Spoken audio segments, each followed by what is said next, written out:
Welcome to the All Out Leadership Podcast, hosted by Pastor Eric Lawson, where each episode is uniquely designed to help you live all out by bringing you practical leadership from a biblical perspective delivered in 10 minutes or less. So whether you're a business leader, serving in ministry, or simply looking to grow in your leadership, this podcast is for you. Before we dive into this week's topic, make sure to subscribe to the podcast and download the show notes at ericlawson.com/podcast. And while you're at it, feel free to share the content on social media. Now, let's join Pastor Eric for this week's conversation. Welcome to another edition of the All Out Leadership Podcast. We've been looking at David and the opportunity that he had to cut some corners, literally with Saul, his leader. He had cut the corner of his robe. His conscience had bothered him. And I find the mark of a great leader is they have a conscience. And when they make mistakes, and they will make mistakes, we all make mistakes, but does it ever bother you? Does it catch up with you? And that's what I see about David. He had a tender conscience, and he dealt with his mistake. And so he had this opportunity, and he cut the corner of Saul's robe, which we looked at last week, how that's really undermining your leader. Now, why does God allow these imperfect leaders inside of our life? I want to make a statement. Imperfect leaders perfect us. God allows imperfect leaders to perfect us.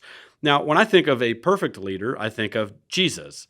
When I think of imperfect leaders that led Jesus, it was his parents. His parents went to Jerusalem. Jesus was 12 years of age. They got caught up in the hustle and bustle. They started traveling back, and the Bible says that after a day, they realized Jesus was not in their company.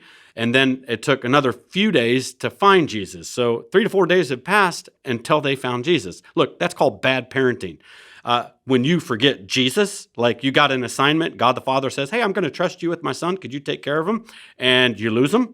Now, before we get judgmental towards Mary and Joseph, we've all misplaced Jesus. How many times have we gone more than 3 days and realized Jesus wasn't in our midst because we just were too busy for God? So let's not get too harsh on them. But when they came back to Jerusalem, they find Jesus in the temple, dialoguing with the Pharisees. Listen to this statement that his mother goes, why did you do this to us? And I find that interesting. She blamed Jesus. How many things are we blaming other people for that is actually our fault? Because it is much more enjoyable to blame others than take ownership.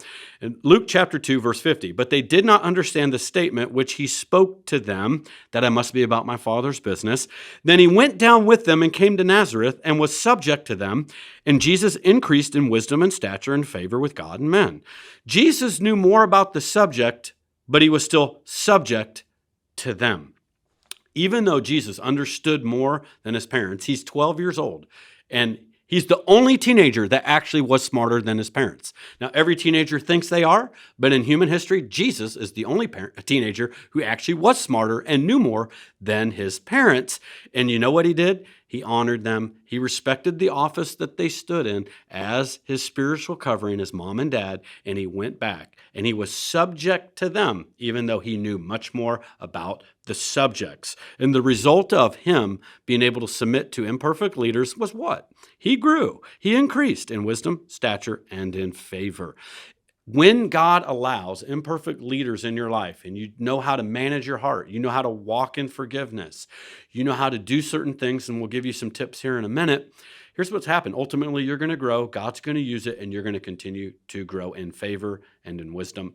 There are some things you can only really learn actually under a difficult, imperfect leader. In fact, imperfect leaders teach us some things that actually help us become better leaders. When I started out in ministry, I had one of my first ministry positions, and it was just a very frustrating leader that I worked for. They were godly, loved Jesus, prayed a lot, and it was just frustrating. So I actually was 24 years old, and I got out a folder, and I entitled it this. And I titled this folder, What I Won't Do When I Pastor. I knew God had called me someday to pastor a church, and I just go, you know what? I'm learning a lot of things about what I don't want to do. I'm going to go ahead and fill up this folder. And what was crazy is my folder of what I want to do and my folder of what I won't do, actually, that folder was larger. I learned more of what not to do than what to do under certain leaders in my journey. But ultimately, God used all that to create part of the culture and the unique vision of who we are at Element Church. Element Church is not a perfect church, but God has given us a great culture. We have some unique things in how we do things. And all that really stemmed out of some of my pain and some of my challenges of working underneath difficult people. I remember saying one time to a friend, I said, I'm going through this right now so my staff won't ever have to. There were ways that I was treated. There were ways in my journey that I was neglected. There were ways that I was mismanaged. And I just made notes to go, you know what? I know how that feels now. I'm going to make sure others don't feel that. And I wrote those things down to be a reminder so that I wouldn't repeat those same things. Look, it's hard to identify with how our decisions make people feel, how it puts burdens on them unnecessarily, unless we've walked through some of that. So one of the things I walked away with is salary compensation reviews. I was part of an organization one time where there was zero process to ever review a salary. And I was in the organization where I continually got more and more responsibility, more responsibility, more responsibility. And over 3 years, my pay didn't change. It was $28,000. And I was doing twice, 3, 4 times of when I was hired. Now, there weren't systems in place that would help there be consistent salary reviews. So as a leader, I said, you know what? I want to make sure that our staff are fairly compensated. What are reasonable price ranges? What are competitive market ranges? What is the system for continual salary reviews? There was also times that no matter what you did, no matter how many extra miles you went, you never seemed to be financially compensated for it. And look, we love Jesus and we're in ministry for God, but at the same time, we have family, we got kids, we got bills. And at the end of the day, truth is, we all need a paycheck. And so I said, you know what? I think that there are times that there should be performance bonuses. There should be ways where our staff can go, hey, I worked extra hard and here's incentives. And so I learned from my painful experiences where the only time I ever got a raise was when I had to ask for it. And I go, that's not a healthy culture in terms of salary compensation. Now, there were a lot of great things in the organization that I learned from, but I learned from this painful thing of how can I, when I'm a boss, I'm a leader, help my staff not go through that. One of the other things that I encountered was I worked way too much. I was in a culture where I was working 7 days a week and nobody was asking me, how are you doing? How much are you working? Are you taking time for yourself? How's your walk with Jesus? How's it at home? I was just work, work, work, work. And the only thing that was ever celebrated was work, work, work, work. And I go, that's not a healthy culture. So I go, I'm going to learn from that. So I remember one of the first times I actually threatened to fire somebody at Element Church that was on staff was because they would work on their day off. And this person continually worked. And I said, look, I love you so much that I'm going to let you go if you keep working on your day off. I want you to go home, love your wife, be a dad, and you go home and take care of your family. Because if everything's going well at home, everything will be well here at your job. Take your days off and know how not to be a workaholic. And so I learned that from my own painful experience. There wasn't somebody watching over me, taking care of me. And honestly, there were times I was abused. I remember being 20, 21 years old, working on a staff, and I was literally working 70 hours a week. I was in Bible school. I was volunteering in the youth ministry on Wednesdays. I was volunteering on Sunday youth ministry. I was volunteering on the bus ministry on Saturday, and I was working 70 hours a week for salary, and my pay, actually, I figured it out one time. It came to $2.43 an hour. And I go, that ain't fair, and I learned from that one too. Great place, great church, great organization. There were just some oversights, and there were just a few blind spots, all right? Don't throw the baby out with the bathwater. There were many great things about that church that were better than the few things I was going through, but I learned from it, and here's the deal. My pain is your gain. I tell my staff, my pain is your gain. I went through pain, so it's your gain today. God allowed Saul over David because it ultimately made David a greater king because of the failures of the person above him. Now, cover your leader's weakness. Cover your leader's weakness. Genesis chapter 9, verse 22, it's the story of Noah. After the flood, he built a vineyard and he just got a little too excited about the harvest, and he got drunk, and the Bible says that he was naked inside of his tent, because that's what drunkenness does. It causes you to make a lot of dumb decisions that you always wake up regretting, and that's what happened with Noah. And Ham, the father of Canaan, saw the nakedness of his fathers, and he told his two brothers outside.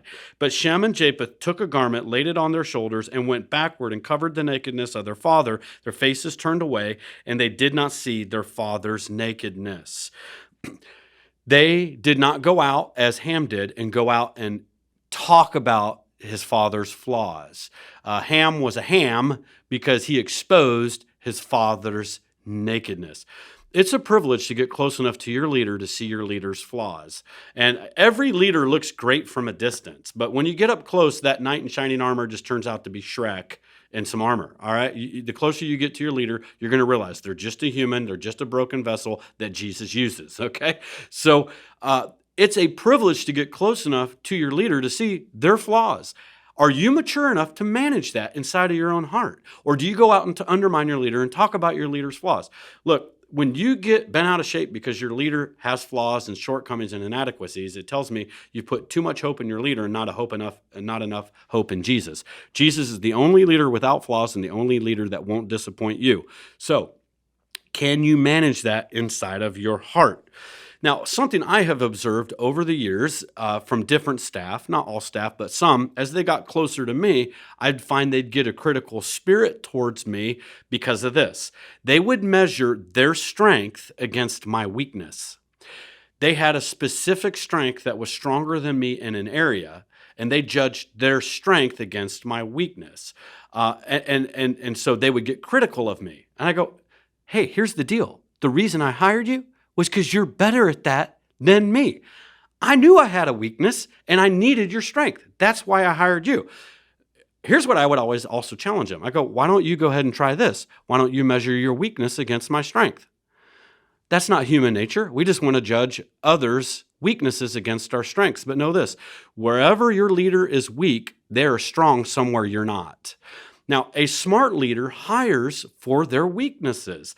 So if you are in a room and you're with your leader and you see this continual weakness in your leader, maybe they're not a great organizer. You know what? Maybe they're a little too direct. Maybe they have a little bit lower emotional intelligence.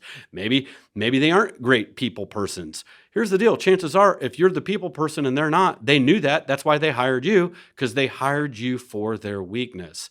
Don't judge your leader's weakness against your strength. Don't forget, they have a strength that's greater than your weakness. And so we need one another. So just a few practical tips on how you can navigate inside of your heart when God allows difficult leaders over you. Next week, we're going to look at confrontation. Do you confront? Do you not confront? If you do, what do you say? How do you say it when you have difficult leaders above you? See you next week. Thank you for joining us on the All Out Leadership Podcast. We hope you gained new biblical insight that challenged you to grow in your leadership. If you've enjoyed this week's episode, we would love your help in getting the content out farther. You can help by subscribing to the podcast at ericlawson.com/podcast and telling others about it. Next week, Pastor Eric will be back with another episode. So until then, we hope you have a great week being an all-out